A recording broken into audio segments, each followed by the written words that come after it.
하나님의 평화가 여러분과 함께 하기를 주의 이름으로 축복합니다. 지난밤도 안녕히 주무셨습니까? 오늘 우리에게 주시는 하나님의 말씀은 시편 37편 27절부터 마지막 절 말씀까지입니다. 하나님을 기다리는 사람, 하나님이 기뻐하는 길 위에 서는 것을 기뻐하는 사람들이 땅을 차지한다고 다윗은 고백합니다. 다윗은 군인으로, 정치가로, 왕으로 땅을 지키고 또 땅을 빼앗기 위해 숱한 전쟁을 치렀습니다. 사람이 소유한 그리고 국가가 차지한 땅은 환경과 조건에 따라 주변의 국가 정세에 의해서 언제든지 빼앗기거나 달라질 수 있었습니다. 내 것 같지만 소유권이 영원하지 않다는 것을 현실에서 국가를 경영하면서 깨달았습니다. 그러니 내 것을 내 것이라 주장하지 않고 청지기의 마음을 품었습니다. 다윗은 많은 금은 보화를 가졌지만 그 마음이 허랑방탕한 곳으로 기울어지지 않고 하나님의 영광을 드러내는 일을 위해 마중물이 되도록 준비했습니다. 악인의 형통함이나 행복이 지속될 것 같지만 일시적이고 잠깐이라는 것을 깨닫게 되니 그들을 시기하거나 혹은 부러워하는 것에 마음을 내어주지 않았습니다. 다윗의 마음은 영원한 하나님의 통치가 이루어지는 하나님 나라를 열망하고 또 하나님의 다스림에 자신을 복종시키기 위해 힘을 썼습니다. 그렇게 살고자 뜻을 세운 사람들에게 이렇게 당부합니다. 여러분은 나쁜 일에서 돌아서고 좋은 일을 하도록 하세요. 27절의 말씀입니다. 하나님은 옳은 것을 사랑하시니 한결같은 마음으로 주님을 의지하는 사람들을 버리지 않는다고 들려줍니다. 복에 대한 다윗의 태도는 선택하고 행동하고 살아가는 것과 관련이 있습니다. 하나님께 복을 받았다는 것은 삶의 거룩한 변화로 드러나고 근심을 겸하지 않은 온전한 복은 삶의 열매로 나타납니다. 이 지점에서 우리는 신앙, 믿음이란 하나님과의 관계이면서 살아가는 삶의 방식이라는 것을 기억해야 합니다. 30절에 의인의 입은 지혜로우며 그의 혀는 정의를 말한다. 의인의 입이 말하는 지혜는 인생에 대한 훈수가 아닙니다. 어떤 일에 대한 잘잘못에 대해 따지거나 간섭하는 것이 아닙니다. 의로운 사람, 하나님의 은혜를 경험한 사람, 하나님의 복을 받아 누리는 사람은 그의 입에 호크마, 지혜가 들어있습니다.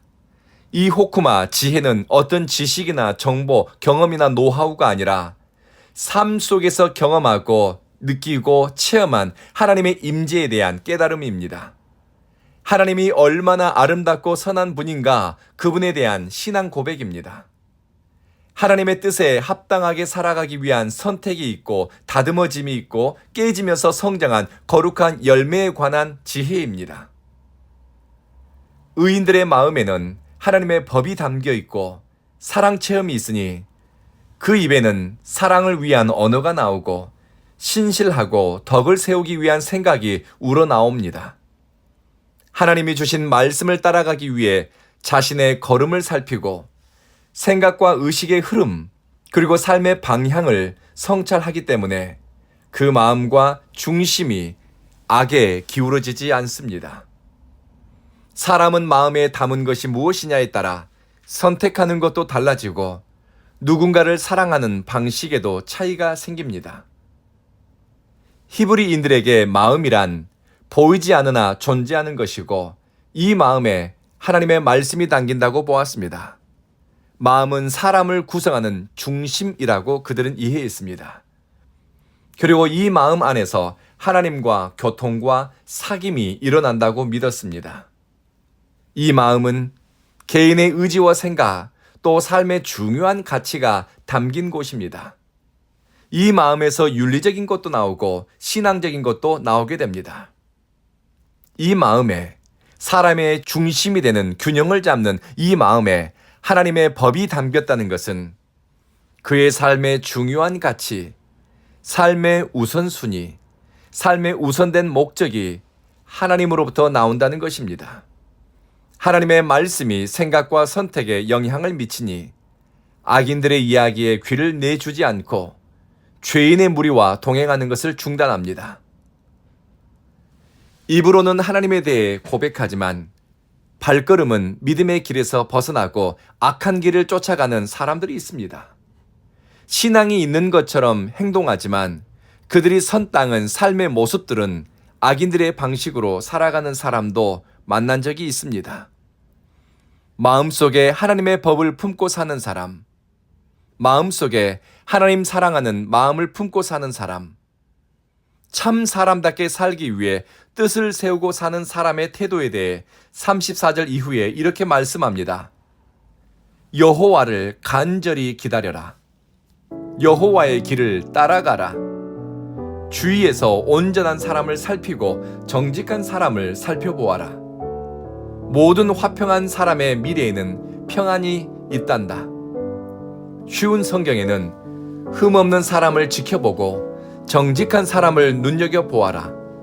평화를 사랑하는 사람에게는 미래가 있다. 화평케 하는 사람에게는 평화가 머물 것이다 라고 번역했습니다. 오늘 여러분이 사용할 기도 언어는 하나님은 정의를 사랑하신다. 하나님께 한결같은 사람을 하나님은 버리지 않는다.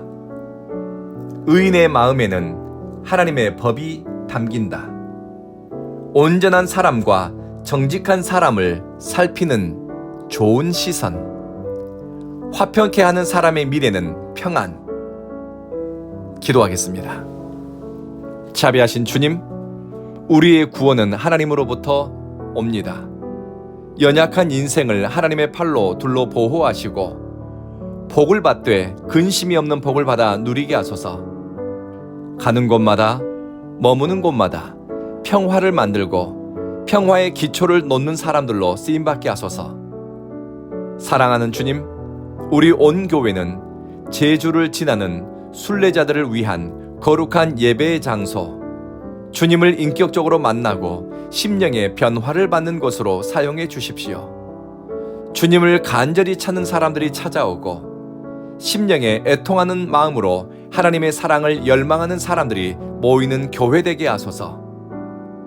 온 교회의 크고 작은 일마다 사랑과 진실함으로 행하고 성도 간의 덕을 세우기 위해 서로 살피니 모든 일이 조화롭고 화목함이 머물게 하소서. 예수님 이름으로 기도합니다. 아멘.